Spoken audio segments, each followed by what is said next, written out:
My name is Danny Friel. I'm going to moderate today's session.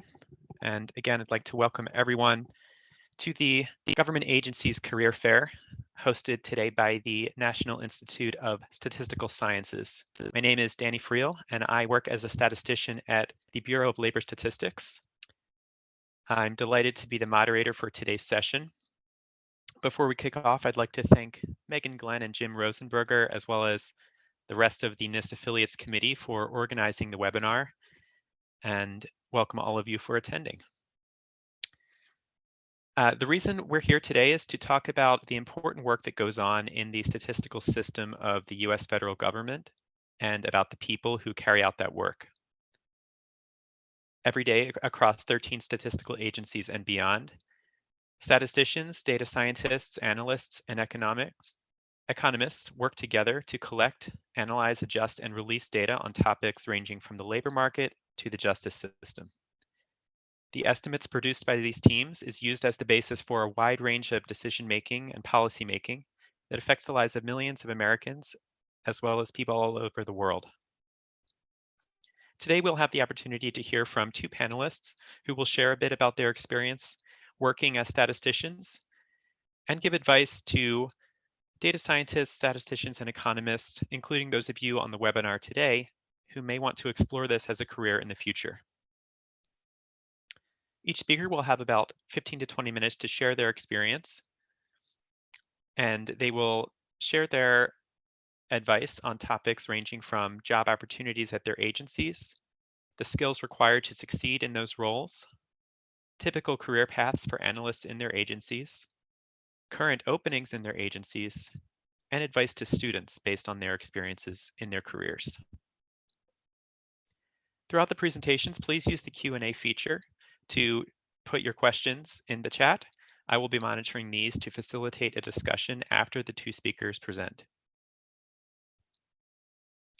Now I am delighted to introduce our first speaker, Jeff Gonzalez.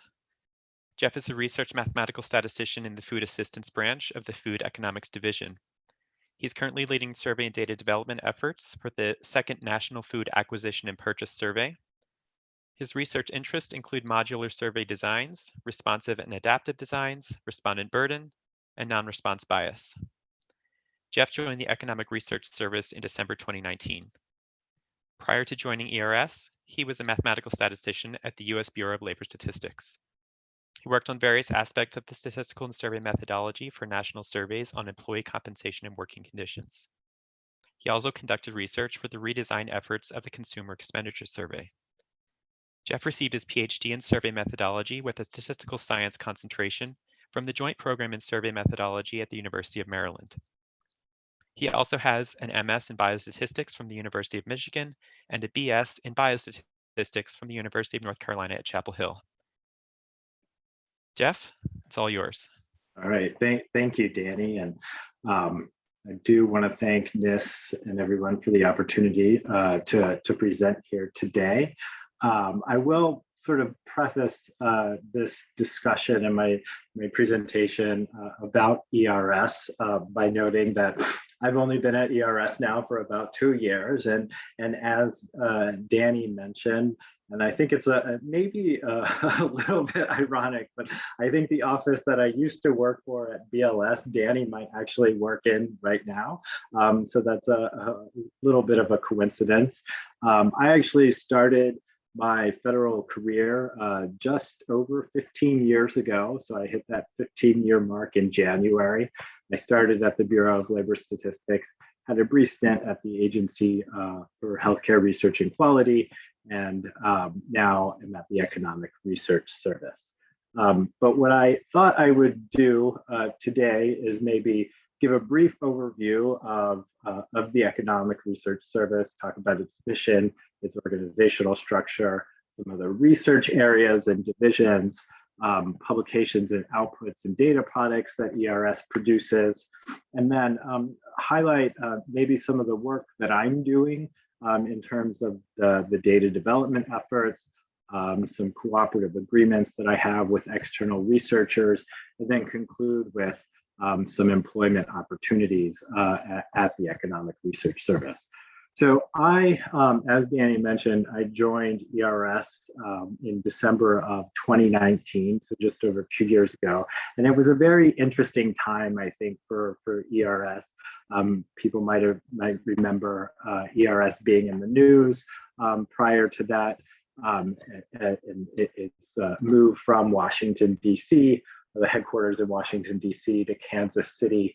And so when I joined ERS, there was sort of interesting organizational change going on in the agency.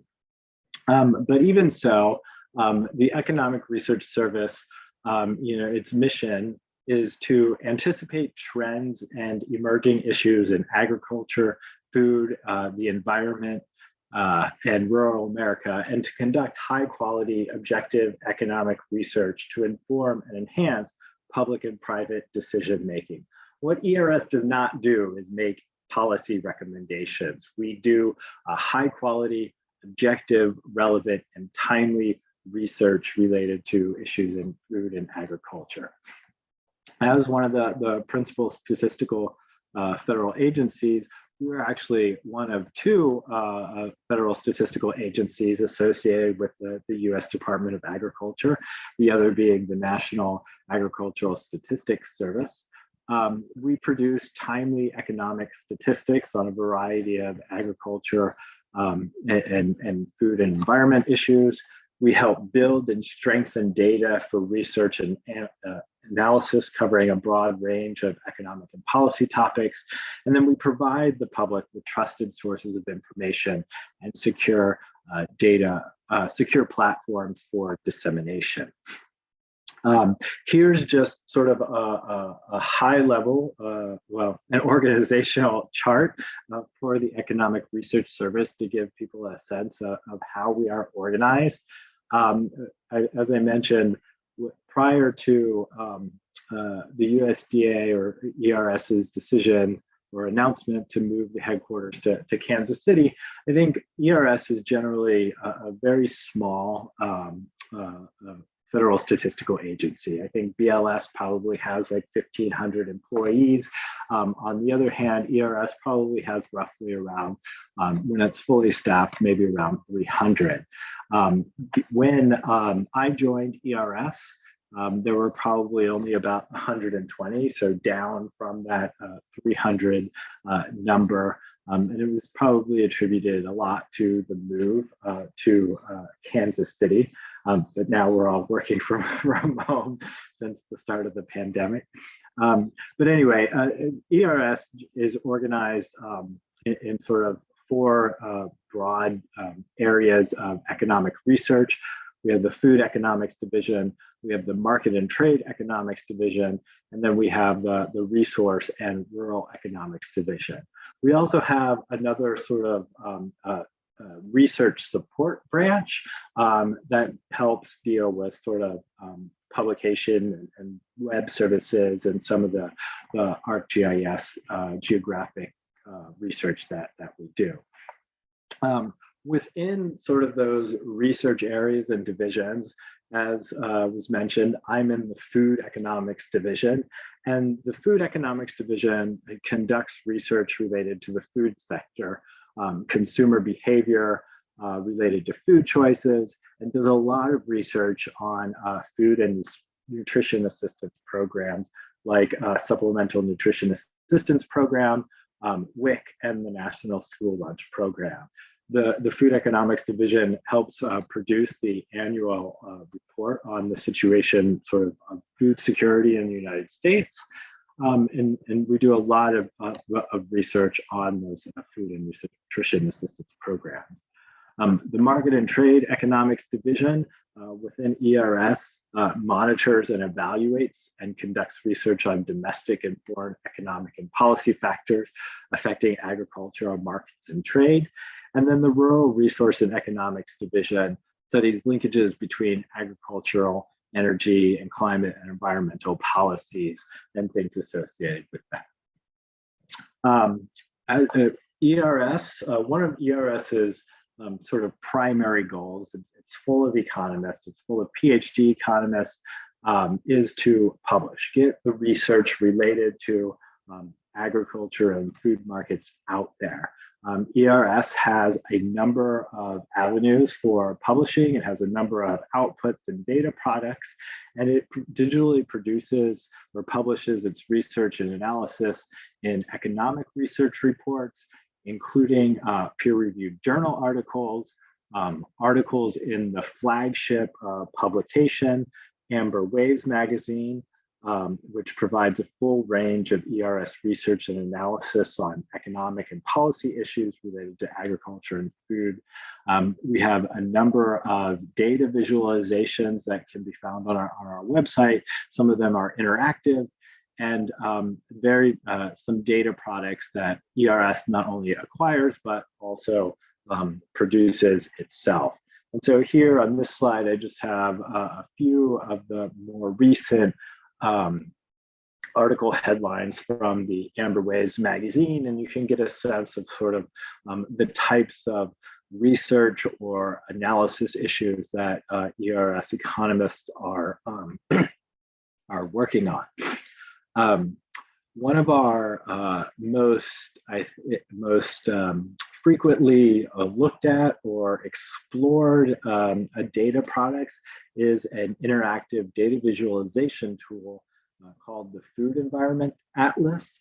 And basically the food environmental factors such as store, restaurant proximity, food prices, and community characteristics all interact in very complex ways to influence the access to food and the food choices and the diet quality of people in their environment.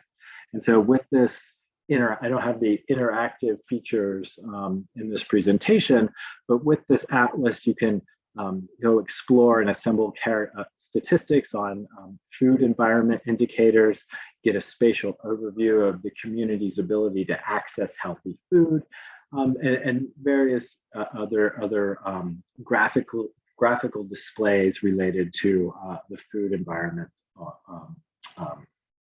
the food environment. And you can drill down to various levels of geography and granularity. As Danny mentioned in the introduction, one of the biggest projects, or a large portion of my time, involves the National Food Acquisition and Purchase Survey. This is one of ERS's flagship data products. The first Food App Survey, or what we refer to as Food Apps 1, was an innovative survey that collected nationally representative and comprehensive data on household food purchases and acquisitions. So what types of food people are acquiring. It remains the only national survey that integrates information on food, nutrition, economics, environment, and health. The first round was fielded in 2012 and 2013, and it basically aimed to collect detailed information about foods purchased or acquired for consumption at home, away from home, at the item level, at over a 7-day period. And so the level of detail that this survey collected included, at the household level, at the individual level, and at the event level. The interesting things that I'm working on sort of relate to since 2012.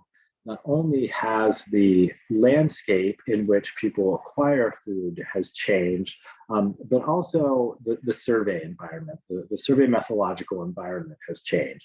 How the federal government goes out and asks people to provide them data about various sort of economic phenomena. Since 2012, there have also been technological innovations that have been integrated into people's everyday lives.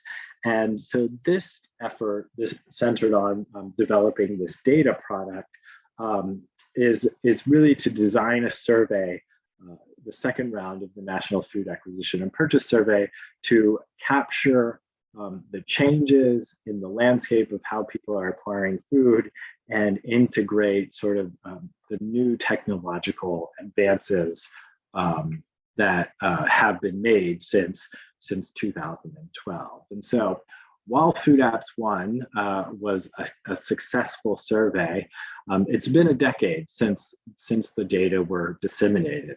And we need new data to reflect and inform policy and capture the different ways that we acquire food, and account for how the changes in people's behavior may affect how we collect data.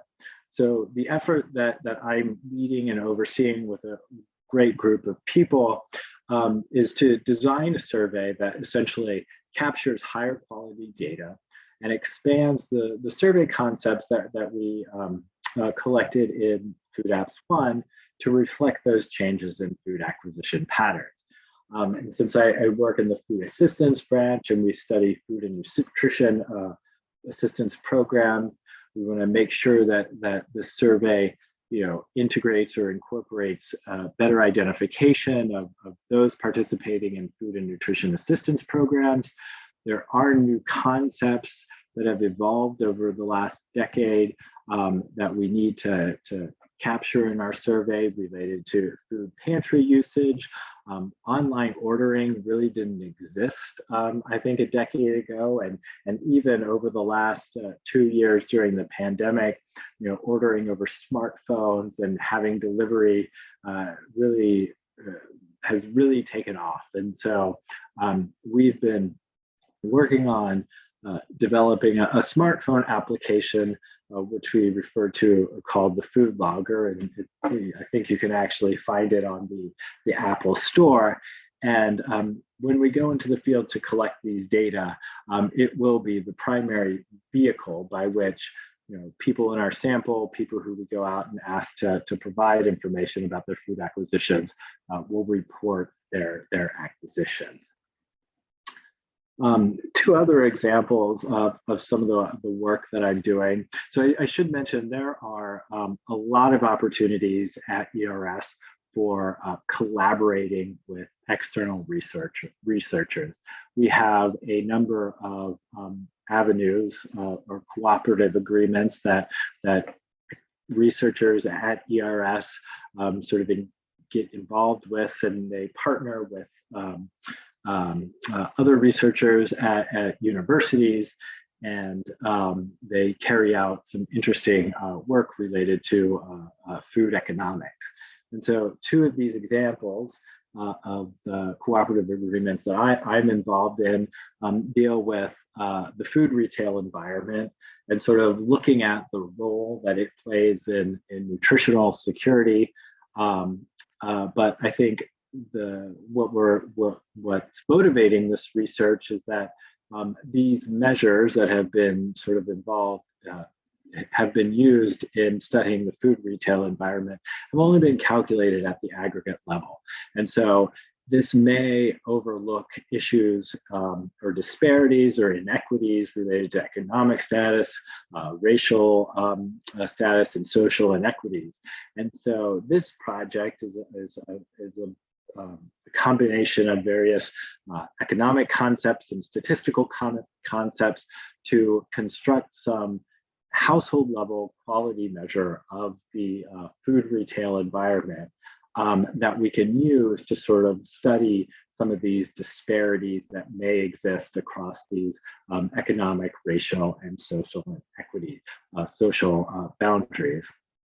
And sort of the skills I think required, obviously some data management skills that I think any statistician or any analyst or data scientist would need to have, because it requires integration of multiple data sources at various levels of granularity and for different entities. Like how do you link households to the food retailers that they visit? And how do you link household data to census tract information? And all of those questions, I think, arise when we're doing sort of these types of research analyses. There is also ArcGIS methods being used to calculate some of the statistics that or quantities that go into doing this calculation. Another cooperative agreement that I'm working on deals with leveraging machine learning applications to understanding measurement error centered around SNAP participation in some big data. One of the things about SNAP participation is that there are often, if we ask people about it, there are misreporting behaviors. There's social desirability issues that may inhibit people from saying that they receive supplemental nutrition assistance from the government. And so this project really tries to get at a better picture of who's participating in these programs, why are they participating in these programs? And again, it requires a lot of data management, a lot of understanding of different data sources where the data sources incorporate information on consumer and household shopping behaviors, as well as socio-demographic characteristics. And the goal is to get a more accurate representation of SNAP participation. So those are the projects the primary projects that I work on. As I mentioned, I've only been at ERS sort of 2 years now, and the bulk of that 2 years I've been working from home. So I only had about 3 months to interact in person with colleagues before we were all sent home due to the pandemic. But one thing that I've learned, even though I've sort of been isolated, is that people at ERS and researchers at ERS are very, very passionate about the work that they do. They're very smart. They care about their research, and so doing research at ERS allows you to sort of gain exposure to the policy process and participate in the development and analysis of several federal government surveys. So for example, I'm participating in the development of the National Food Acquisition and Purchase Survey, which is the most comprehensive data source on household food acquisition behavior. There is a great sense of teamwork and collegiality among me and my colleagues. It's a very supportive environment, and there are top-notch economists and social scientists who work at ERS and come from a very diverse backgrounds. One of the high priority components of doing research at ERS is to publish. It's not publish and perish, it's publish and flourish, really.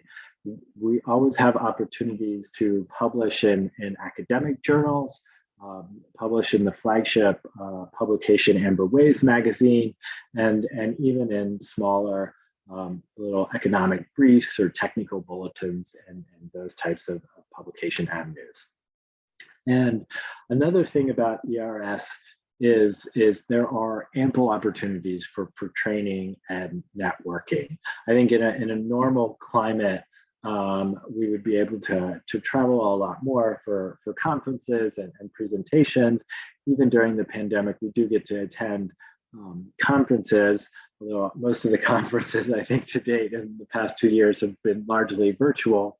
But we always get asked to identify training opportunities, conferences that we want to present our research at. So interestingly, ERS is a federal statistical agency, but I actually think I'm one of 3 statisticians at the agency.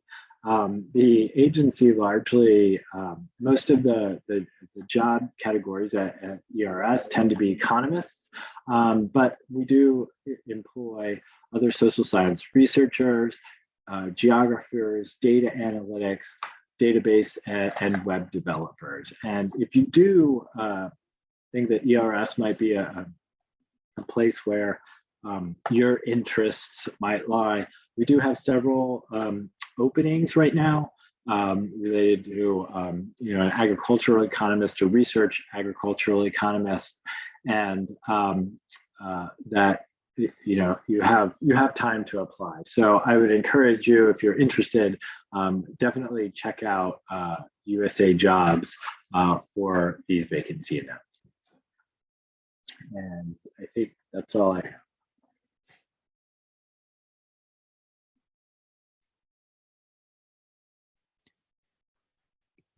Thank you, Jeff. Reminder to everyone in the webinar, please continue to share your questions using the Q&A function. That is separate from the chat function. I see a few coming through already, and we are going to dive into those after our next panelist presents. So please continue to share those. And now it is my honor to introduce Victoria Bryant. Victoria is currently the Acting Associate Director for the Statistics of Income Division under the Research, Applied Analytics, and Statistics Business Unit of the Internal Revenue Service, the IRS, where she has been for the past 15 years. In addition to her current SOI leadership role, she is actively engaged in the creation of a fully synthetic public use file, the development of the standard application process, and numerous research studies on the impact of retirement savings, tax expenditures on individual participation. Throughout her career, she has collaborated extensively with both government and non-government researchers across the globe on topics including intergenerational income mobility and poverty, and advanced statistical methodology. She was also instrumental in standing up the Joint Statistical Research Program, which received the 2021 Roger Herriot Award for Innovation in Federal Statistics. She received her BA in Economics from Virginia Tech, her MA in Economics from George Mason University, and her PhD in Public Policy, also from George Mason University. Victoria Bryant. Thanks. Thank you. I assume my screen is sharing and everyone can hear me. I will continue on unless somebody stops me. So I want to say first, good afternoon, and thank you so much to the organizers and the host for giving me this opportunity to share the programs and the career opportunities that we have at the IRS available to you all. So as you mentioned, I am the Acting Associate Director of the Statistics of Income Division. We are the official statistical agency for the Department of Treasury. But we report to the Office of Research and Applied Analytics and Statistics, or RAS, within the IRS. So I promise I'll break all of that down further in just a bit. But before I continue, just a little bit about me. I have been with the organization for over 15 years. I started my career as an economist just out of college. Then after 2 years, I decided to leave and pursue a lifelong dream. After 2 years of pursuing that dream, I figured that dream had been fulfilled, and I enjoyed the work that I had done so much at SOI that I did decide to come back, and I've spent the rest of my career here, moving up through the ranks. Now, while working full-time at SOI, I was also able to complete my master's degree and my PhD, as well as starting a family. Now, I bring all of that up because I want to highlight how supportive this organization is and how committed they are to balancing work and life pressures. So I'm getting a little bit ahead of myself. In this talk, I want to outline the organizational structure of research at the IRS, and then I want to take a deep dive into SOI. And I want to talk about the programs and the career structure within the organization, following up with our publications and our research opportunities. And then finally, I'll actually wrap up with an explicit outline of the analytical careers available to you at SOI and at RAS as well. Okay, so the Office of Research, Applied Analytics and Statistics, or RAS, is our mother organization. As I'd mentioned at the start of the talk, I work for the Statistics of Income, and we're kind of this hot pink box there at the bottom. The director of SOI serves as the Treasury's chief statistician and the deputy director for RAS. Now, under the directorship of RAS, we have 5 other organizations: Management Engagement, Data Management Division, Data Exploration and Testing, Knowledge Development and Application, and Strategy and Business Solutions. Now, I'm going to break all of those out just slightly so you get a sense of what they're doing, but I'm going to focus most of my talk on statistics of income. So, Management and Engagement, all the way to the left. This group focuses on supporting the other divisions through, as the title would suggest, the management and the engagement with stakeholders for all of the other organizations.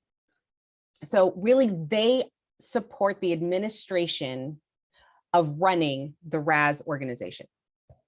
The Data Management Division, they do the same thing, but with an eye towards IT. So they're the ones who are developing our IT structures, our tools for research for all of RAS. Now, moving to the next 3, the Data Exploration and Testing, Knowledge Development and Application, and Strategy and Business Solutions. They all recruit data scientists, operational research analysts, social scientists, psychologists, survey methodologists, statisticians, economists, all to improve tax compliance, tax administration, and the overall taxpayer experience. Now, I bring that up because I want to highlight the distinction between the directives of the other organizations relative to SOI's directive. Now, the other 5 divisions within RAS are really concentrated on improving the IRS as an enterprise. Now, the statistics of income, on the other hand, is focused externally on providing the public with statistics and analysis of the income tax system. So our mission is to formulate and execute the overall statistical policies and programs of the IRS. We were established in the Revenue Act of 1916 and have been designated as one of the 13 major federal statistical agencies by OMB, similar to ERS. Now, in carrying out that mission, we really see ourselves as mandated to collect, analyze, safeguard, and disseminate information on federal taxation. All, of course, in the support of tax administration, but also on the larger economic policy arena in the development of tax policy, of overall financial analysis. In fact, our published research relates to a whole host of varying topics, including individual taxation, estates, businesses, nonprofit organizations, trusts, and foreign investments, just to name a few. But in addition to that, a lot of the work that we do supports other topics like disclosure policy, statistical methodology, personal wealth, mobility, inequality, and some of the other things that were mentioned earlier by Danny. Now, over the more than 100 years since the Revenue Act created SOI, we have evolved into representing the gold standard for federal tax statistics internationally. And often we will work with other international agencies on how to improve their work as well. Now, our workforce is comprised of only about 140, 150 employees located across the United States. So we're really small relative to most other federal agencies or federal statistical agencies. We're primarily concentrated in the DC and the Ogden area. Now, structurally, we're divided into 4 branches. 2 of them are subject matter focused, and 2 of them are technical support branches. And I'll discuss these in a little bit. We are primarily comprised of economists, statisticians, computer specialists, and communications specialists. So, SOI provides these services to a wide range of users. But we can actually break down our customers into one of three buckets. Our primary customers are in fact IRS and other business operating divisions. But we also, two of our other primary clients are the Secretary of Treasury's Office of Tax Analysis, or OTA, and Congress's Congressional Joint Committee on Taxation, or JCT.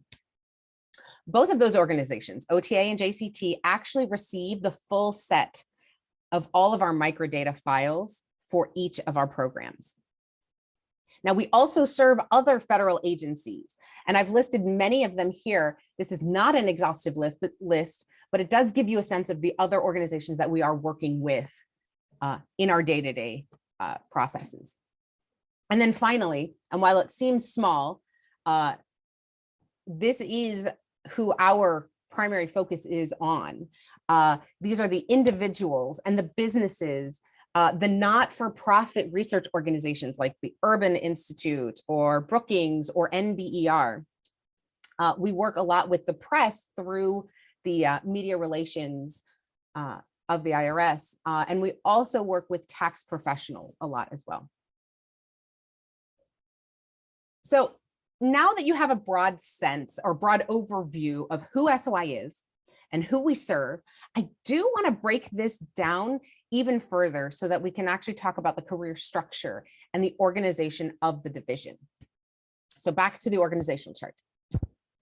As I mentioned earlier, the division is broken out into two subject matter branches, and we've got the individuals and tax exempt branch and the corporations, partnerships, and international branch. And we have two technical support branches, and those are information management and dissemination and the statistical services. Now, the two subject matter branches, they primarily recruit and hire economists and data scientists, with some exception. And the technical support branches, they are primarily focused on statisticians, mathematical statisticians, operations research analysts, the computer scientists and specialists. So though we're broken out into these four branches, I will say that the organization is fraught with cross collaboration. And in order to prove that, I want to walk through the typical project lifecycle. And I really want to focus on the interconnectedness between our mathematical statisticians and our economists and data scientists.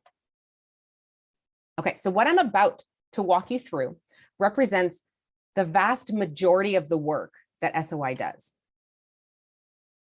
So we start with pulling a stratified random sample of unaudited income tax returns filed by US entities during that calendar year. And we do this for all of the projects that we're running. That's for individual tax returns, corporations, partnerships, tax exempt organizations, estate filings, and gift filings. All filed returns are subject to sampling. And embedded in this stratified sample, we actually have a panel. This both reduces the variance, reduces the cost of running the sample, and improves the ability to do more long-term analysis for our economists and for our primary customers. Okay, so once we select the return, the returns go through several layers of validations to ensure the highest accuracy possible. Now, I've kind of diagrammed this out here on the bottom, where we start with the population of unaudited tax returns, and it goes through sample selection, and then a review in our field offices, and then a second, third, and fourth review at our national office located in DC. And then we release that final file to our primary customers. And in addition, develop disclosure protected releases for all of our other customers. Okay, so I do not want to spend a lot of time here, but I do want to highlight the complexity of the samples that we pull. This is just an example of the sample design for the individual income tax for tax year 2018.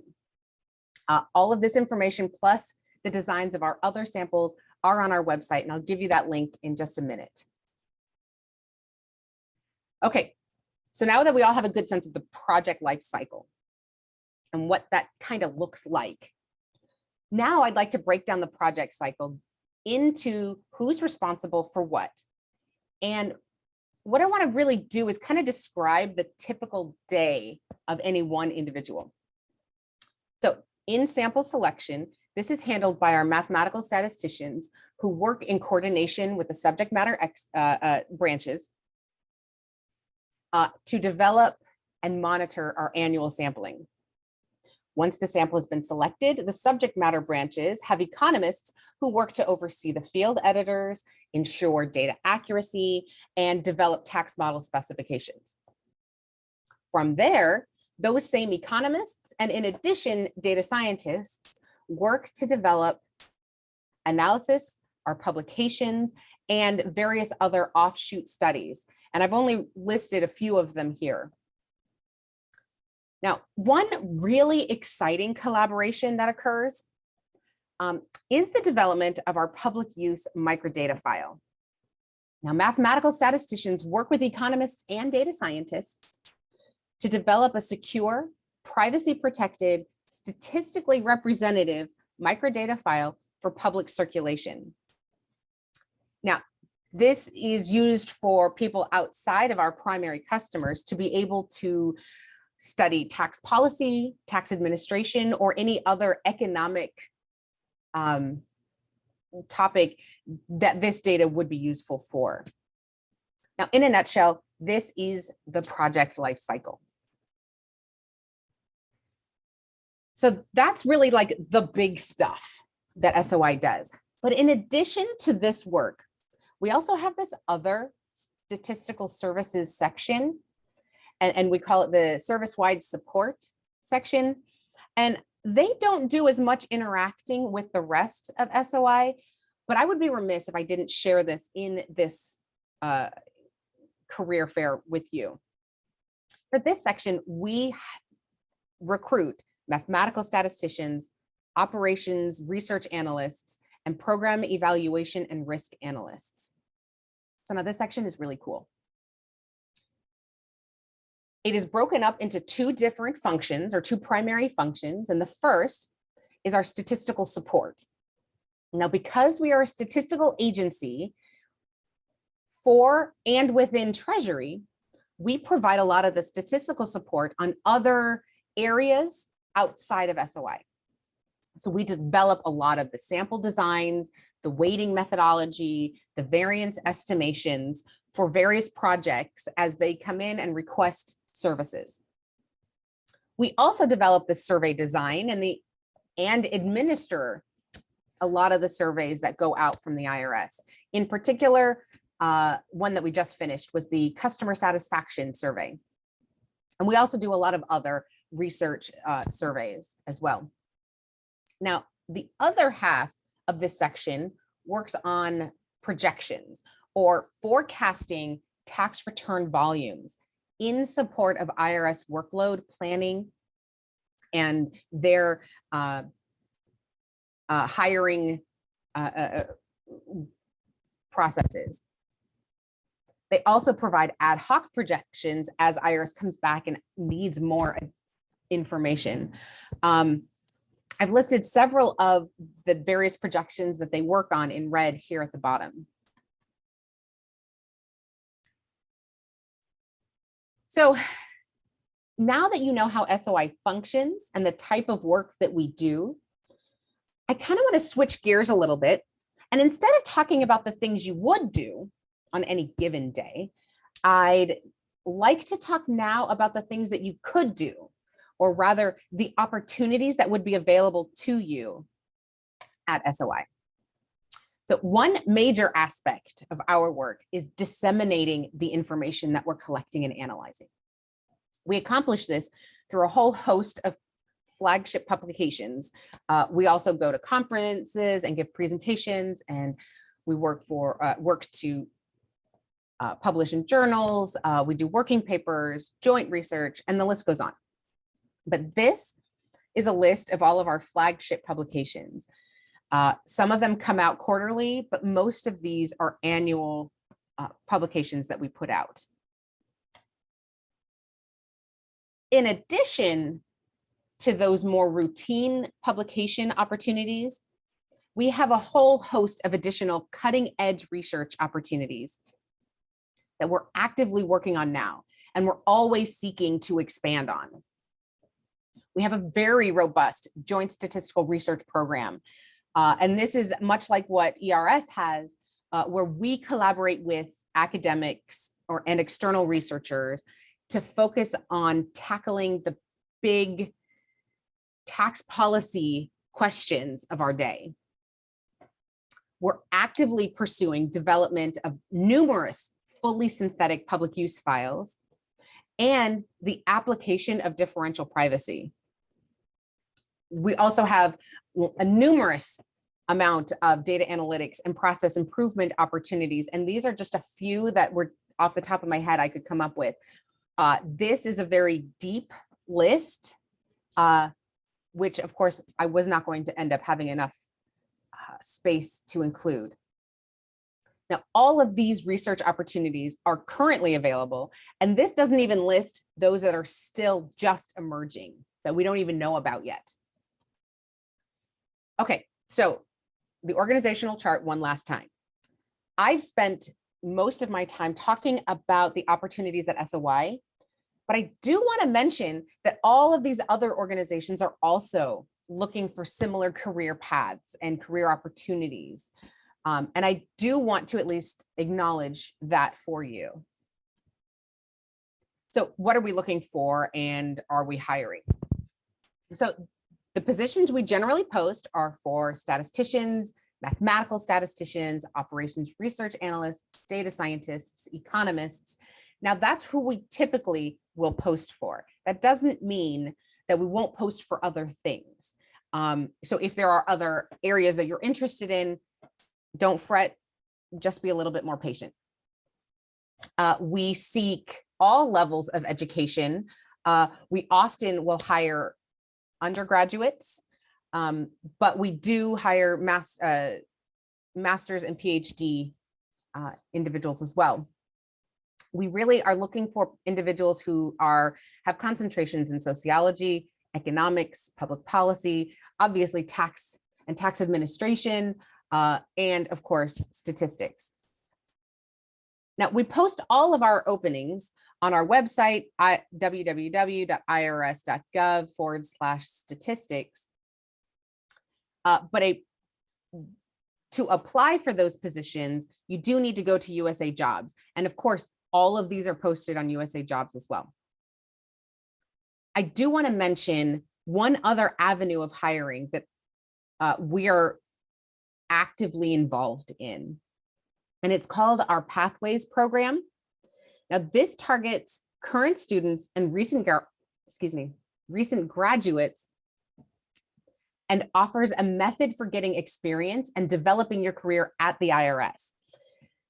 I will say that SOI and RAS, while this is targeted for all of the IRS enterprise, SOI and RAS are very active in this area.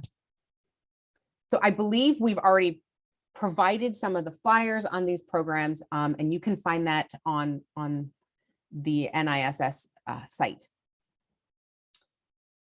So if for some reason you can't find those, please reach out to our office and we can provide those to you, and we'll get you all squared away. I do want to thank you so much for your time and attention. Please do feel free to reach out to our SIS@irs.gov email with any questions you have for our organization that we don't end up getting to today. And so with that, I'd like to pass it back over to you. Thank you, Victoria. Thank you to both of our speakers.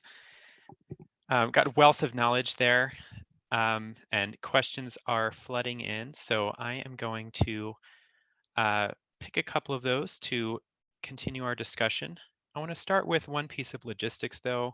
I have a few questions about accessing the slides from today's presentation. I believe those will be made available. Megan, if you're still on, can you confirm how that information will be shared?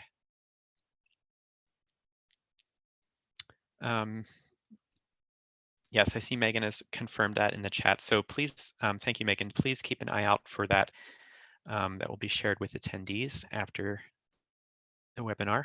And friendly reminder, please submit your questions using the Q&A instead of the chat function. I'm going to use the Q&A list to guide this discussion. So let's kick it off. Our first question is from a doctoral candidate who is looking for advice on moving from academia into a federal career.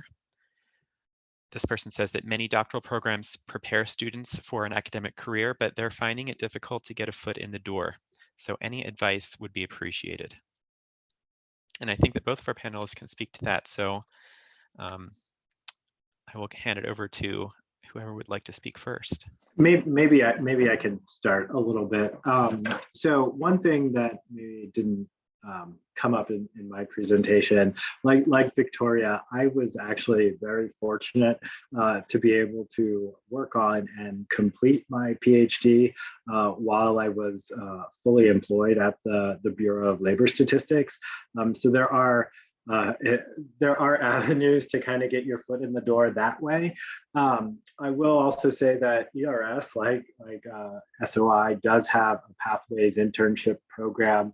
I would be on the lookout for those, I think, more in the January timeframe. I think ours has already closed and is no longer accepting applicants, but if you're still a graduate student next year, that's a very good way to make the connections in the federal agencies. And a Pathways intern that we were working with last year, we're sort of onboarding her and thinking about continuing that work through this next year. But I will say, I think events like this probably are a very good way to make connections within the federal statistical system. I got my job at Bureau of Labor Statistics because I knew someone who knew someone in that office. And so it is, as cliche as it sounds, it is kind of all about some networking that can be done. But you just have to sort of seek out those opportunities, put yourself out there and, make those connections. And I will reiterate everything, Jeff, you just said. I think, attending the conferences and seeking out those individuals who work with or represent the federal agencies is an excellent way to explore what is available. We think we're doing a great job sharing that information to a host of individuals, but we only have so much view. So you reaching out to us is also very helpful.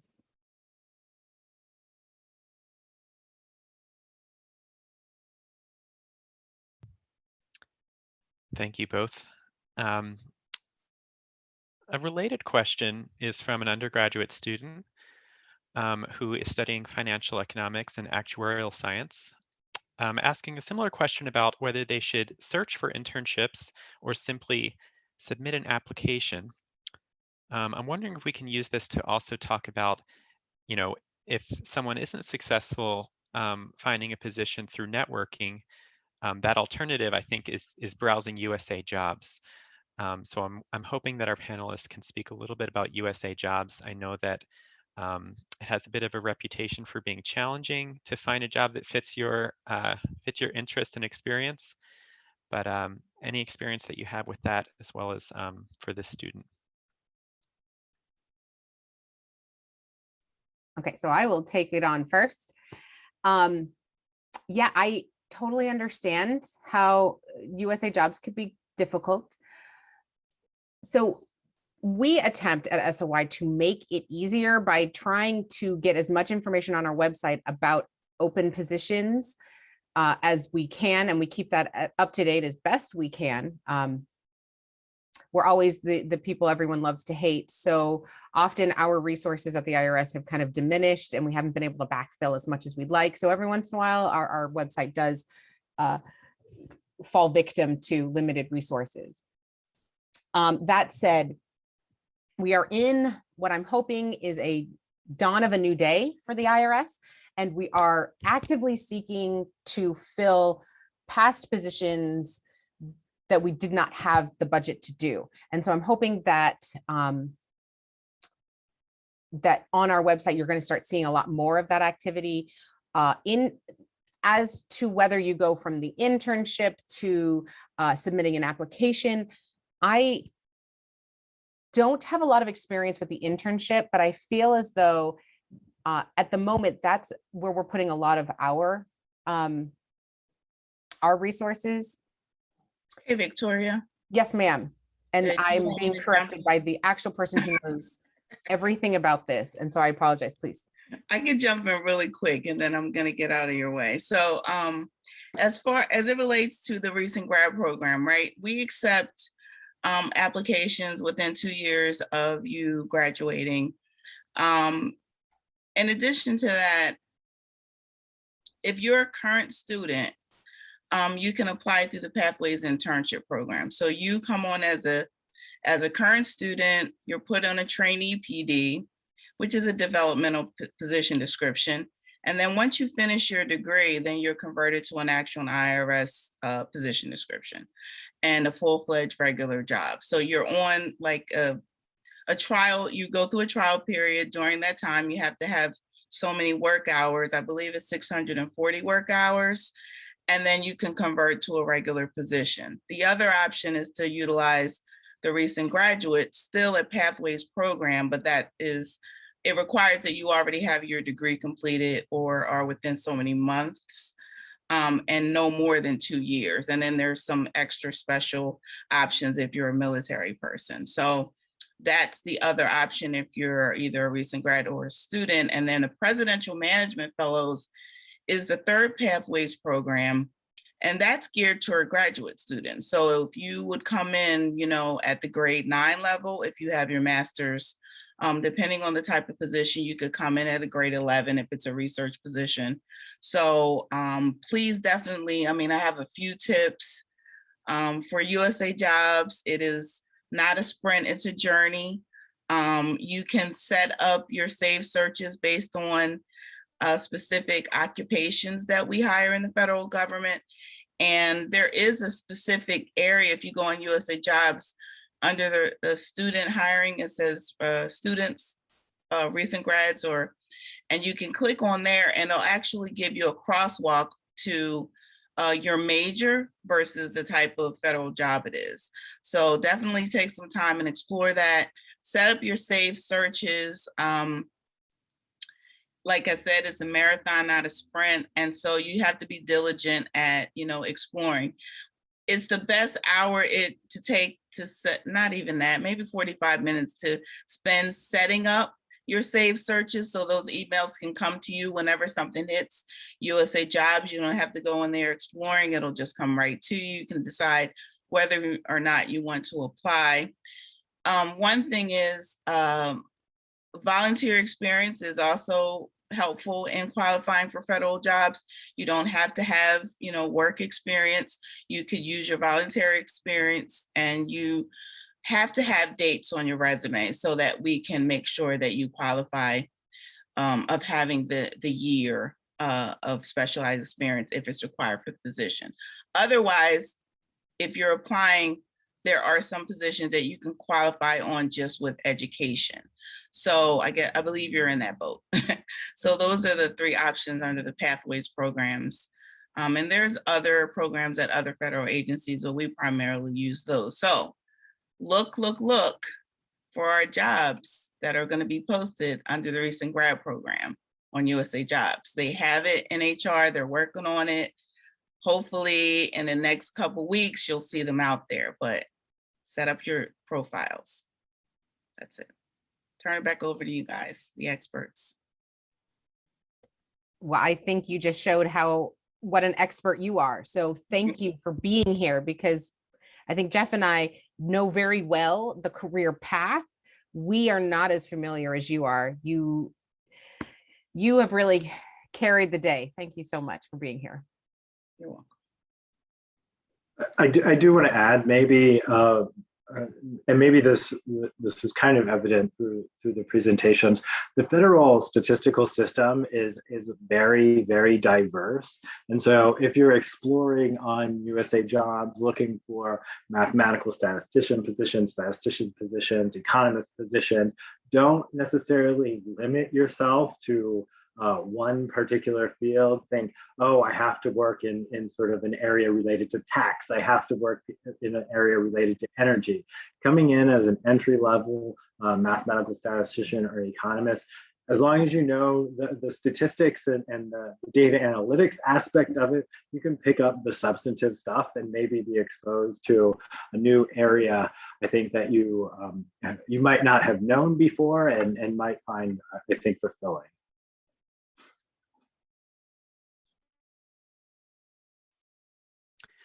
Thank you, everyone. I'm also going to add a piece of advice, something that I usually share when I'm talking to students about applying to something on USA Jobs. Something that's different about federal positions that contrasts with advice you might have gotten about building your resume for other purposes is that you really want to list everything that you've done in your career, including, as Bridget mentioned, volunteer experience. This is not the type of resume where you want to boil it down to a few bullet points for one page. Really, you want to be providing an exhaustive list of experience that you've had. That's what's going to qualify you for these jobs. And this portal is meant to capture all of that information. So it's difficult to unlearn that sometimes when you're applying to federal jobs. I know that I was taught as a student to make my resume short and sweet. So make sure you don't do that when you're on USA Jobs. Moving on to our next question, I have a question from someone who asks whether government agencies recruit international students and help them extend working visa status.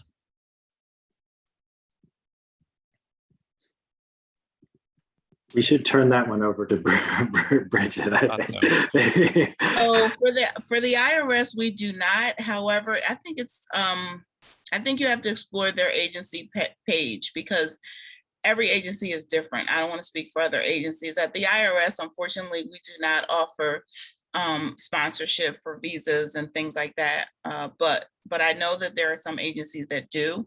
So I would explore going to their actual homepage and posing that question, searching for that on their webpage. Yes, and I believe that on USA Jobs, there is a section that lists who is eligible to apply for each job. So that might be a good resource too. Thank you, Bridget. Mm-hmm. The next question, this is a good one. Someone wrote, I've been told that government positions offer great job security and work-life balance. For the panelists, has that been your experience? And do you see government positions becoming more available for remote work than they may have been pre-pandemic?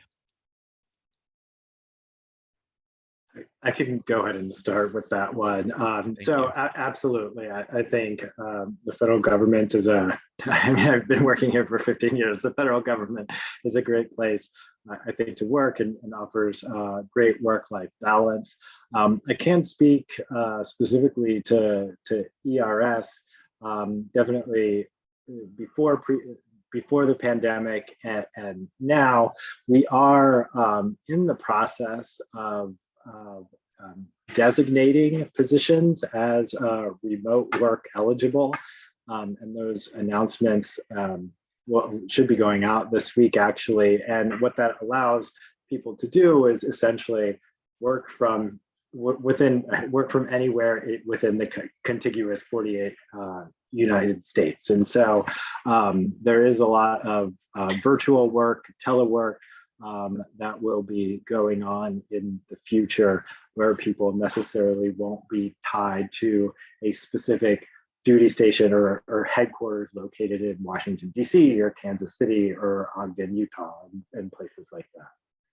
So we'll be scattered all over. So at the IRS, we actually have a really great remote work system. We are not able to be anywhere in the United States. We do have to be assigned to an office. However, the ability to telework is expansive once you're in that program, and the radius around the office that you're located in is also quite large. So it does really allow for a lot of mobility, and you are not tied to necessarily going into the office every day.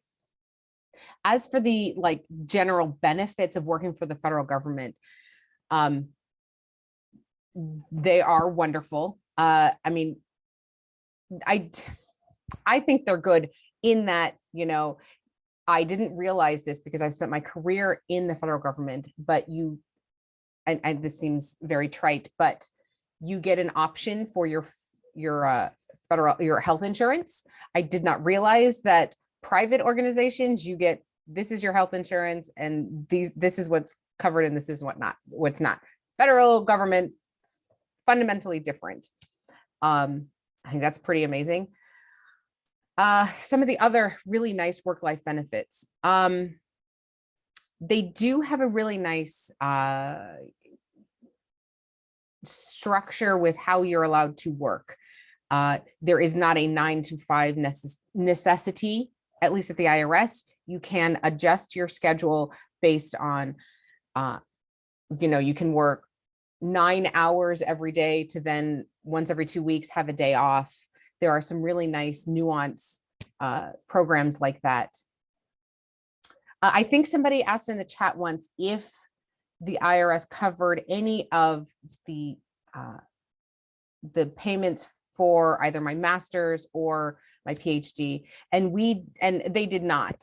That was paid for, you know, independently. That was a program at one time, did exist. I do not think that program exists anymore. That might be, you know, pie in the sky. I'm not sure. So they're talking about bringing that back, but currently we have a college credit discount program.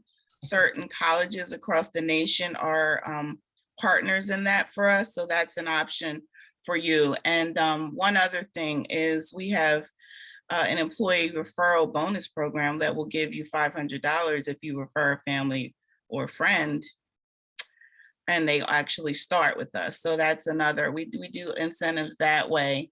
And also, you know, the standard holidays, vacation. We have transit subsidy, which is nice when you don't want to drive into work. The government will pay, you know, for you to take public transportation in. And, you know, our retirement plans are excellent too. So I know when you're a young person or you're just starting, you're not really looking at retirement, but it's just something to kind of keep in mind, because there are some, a lot of private companies do not offer pensions. So you have the ability to participate in a 401k in addition to have a pension. So that's another option. Thank you. Thank you, everyone. Moving on to our next question. This is a follow-up to the question about international students and work visas. The specific question is about OPT, which I believe stands for Optional Practical Training, and whether students who are on OPT can work at the IRS. Bridget, I'm not sure if you're familiar with that program. If not, I think the advice might be to check that list of who's eligible to apply once you find the position, and that might give you more information. I'm taking that down. I've not heard of that, but I'm definitely taking it down to explore further.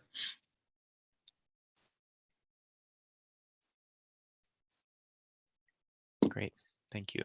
Mm-hmm. I'm not seeing any more questions in our Q&A. If you're sitting on a burning question, I'll give you another minute or so to get that in.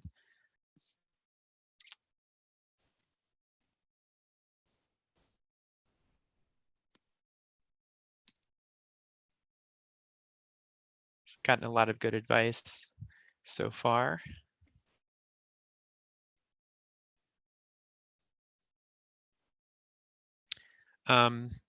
I can think of another common question that I tend to get from students, which is about the hiring timeline.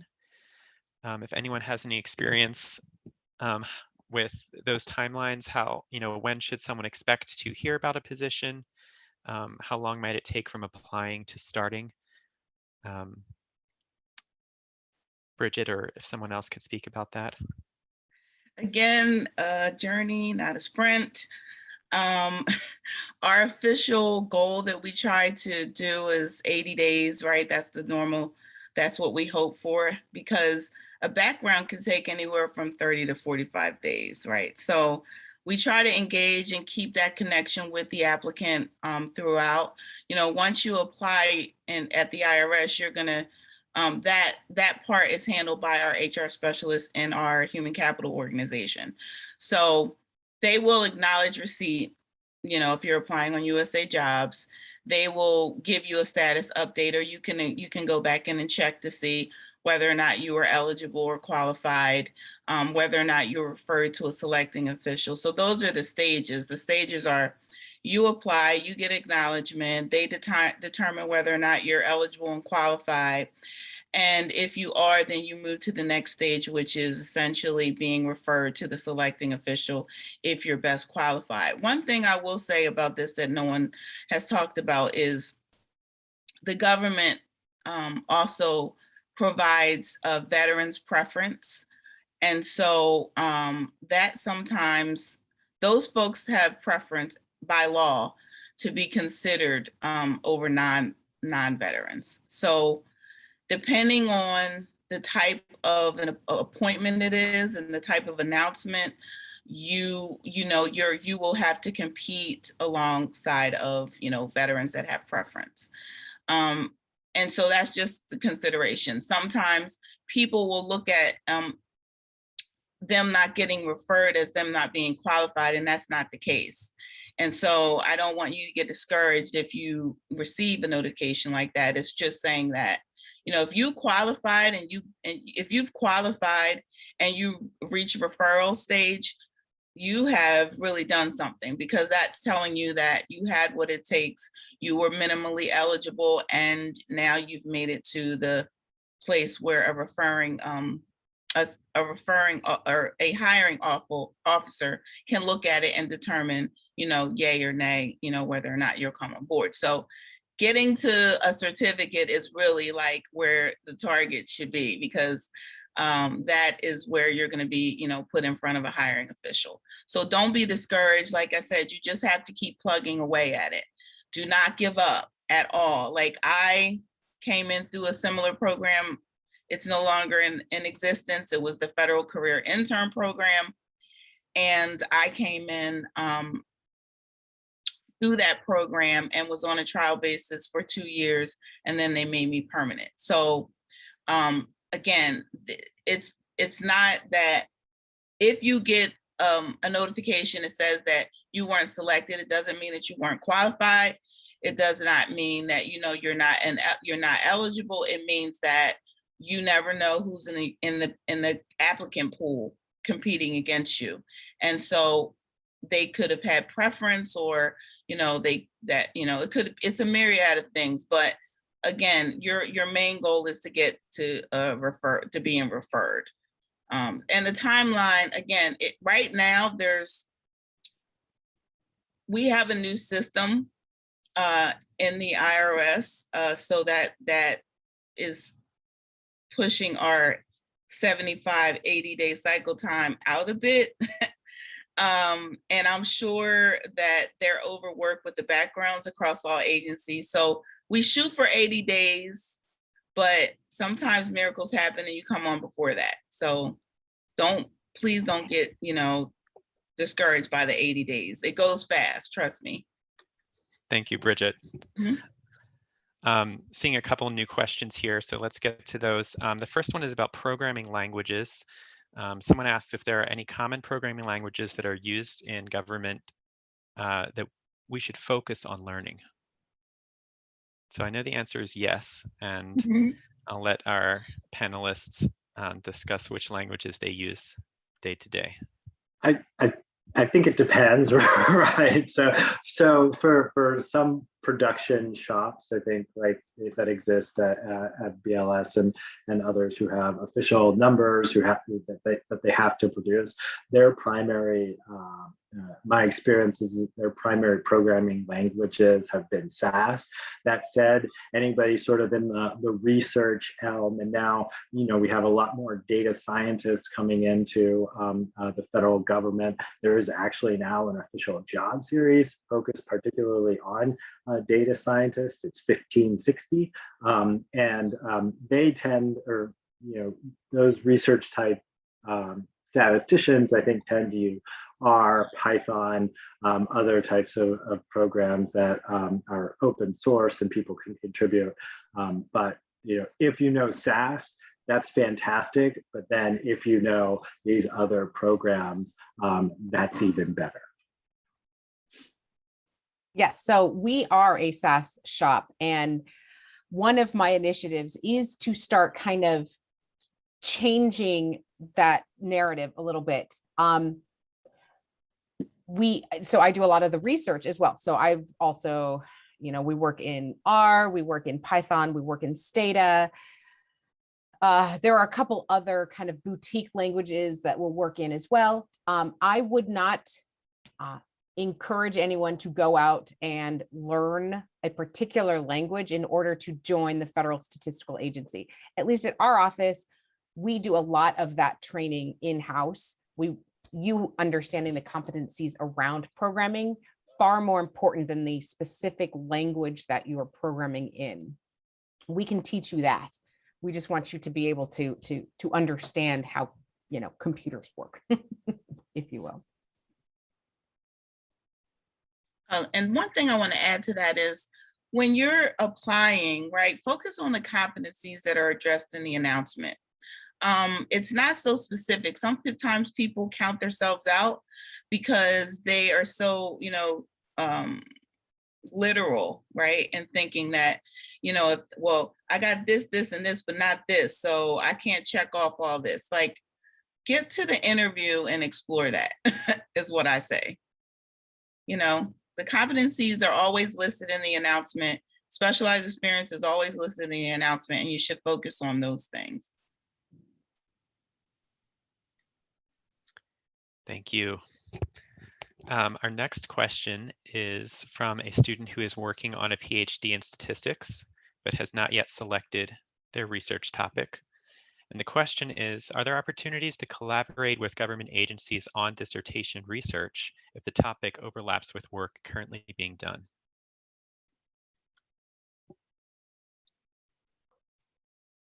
I was going to say, I think the short answer is yes, but I would definitely check with the professors in your department as the best source of information for that. We engage in a lot of cooperative agreements with universities.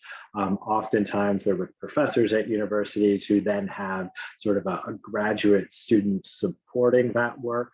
I think the two of the projects that I mentioned in my presentation, both are with universities who have graduate student support, who are doing these as part of their dissertation work or their research or you know, their body of work that they're going to use to present to go on to the job market.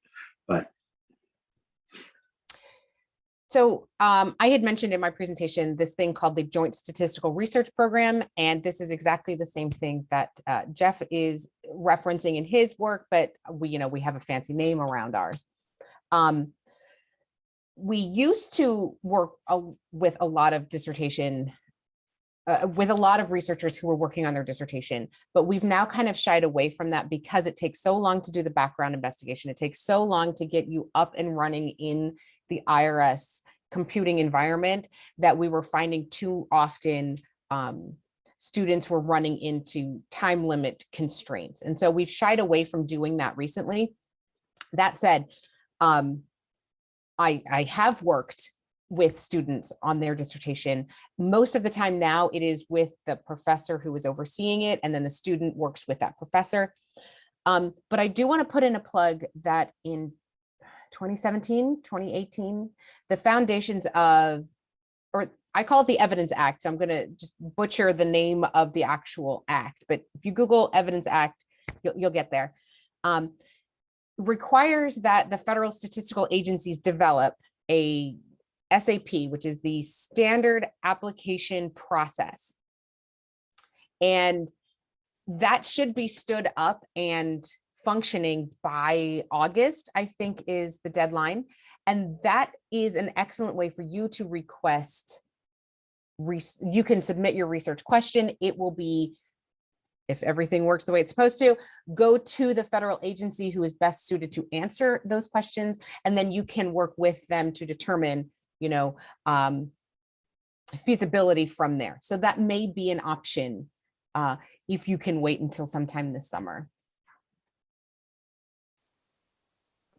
It's funny that you should mention that, because we're actually preparing a lot of our inputs for the National Food Acquisition and Purchase Survey to actually go into this application. So all the metadata, all the documentation, all the data files, anything that you want to learn about the survey will be available through that this app. Yeah.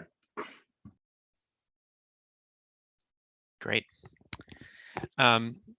A couple more questions that are follow-ups to things that we've already discussed. The first one is about remote work at the IRS and whether there are any plans to make remote work permanent. Victoria, I think you touched on this already. Could you clarify the answer to this question? Certainly. So at the moment, there is no answer to that question. Prior to the pandemic, if you qualified for the telework program and your job series allowed for it, there's a whole host of job series, and everything within SOI and within RAS qualify. You would be eligible to work up to, colloquially, we call it 4 out of 5 days at home. In this new world, there is no circulated information. There's no official announcement that that's going to change. So the intention is to continue with the program as it stands. But everything changes, so that may also change. We just don't know yet.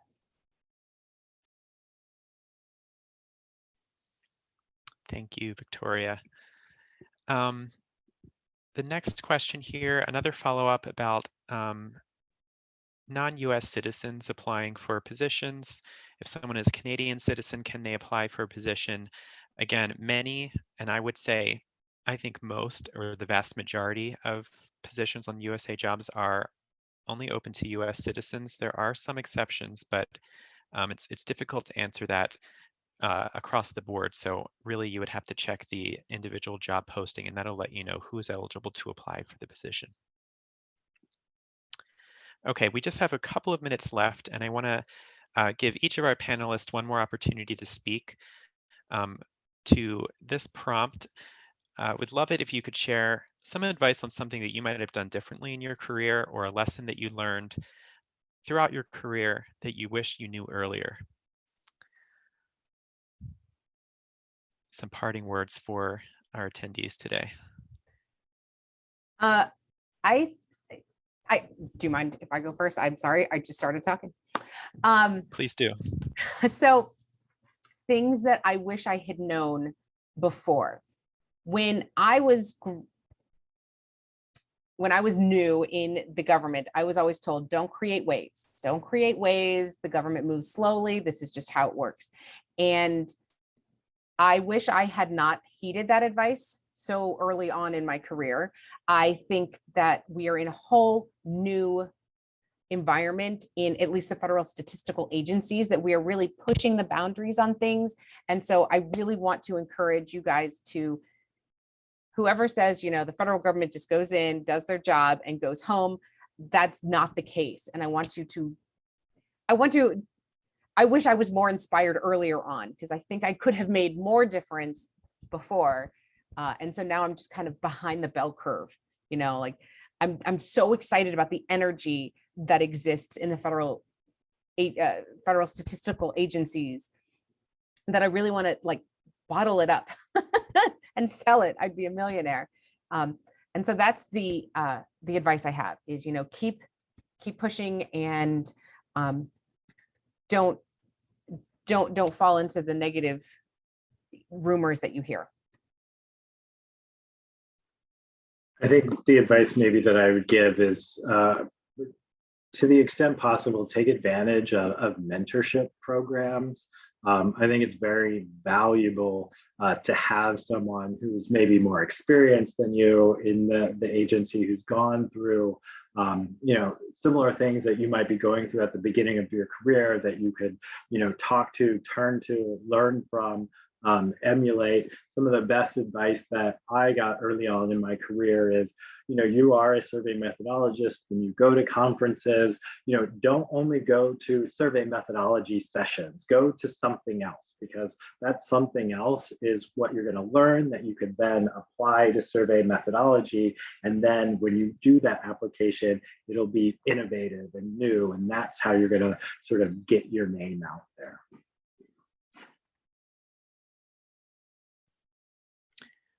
Great advice. Thank you. Thank you both for taking the time to speak with us today. Thank you for attending, to all of you out there. This has been a wonderful webinar. Again, the materials from today will be made available by next week. So keep an eye out for those if you want to reference any of the presentation materials. And thank you again to our panelists. Have a great day, everyone.